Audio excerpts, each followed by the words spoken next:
duck session. Well, let me say it's, there's a lot of talk about two things in the lame duck that I think the people of Pennsylvania and Indiana ought to be especially concerned about.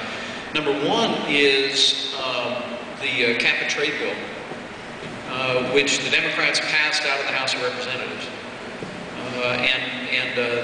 They managed to drag the thing through by just a couple of votes. They let a lot of people off so they could vote no on it.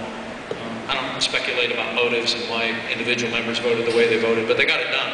And there's talk about, I was on Meet the Press a couple of weeks ago, and the administrator of the EPA was on right before me, and she was asked very directly, would you possibly try and do a cap and trade national energy tax in the lame duck session?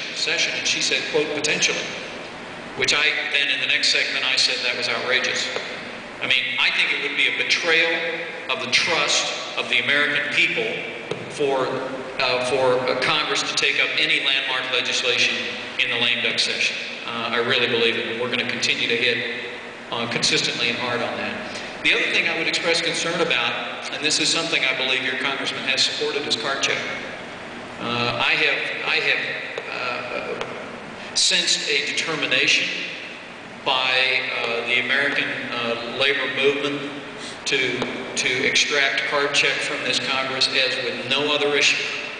And I think we've got to be very, very vigilant about the possibility of seeing card check in some form rammed through the Congress in the lame duck.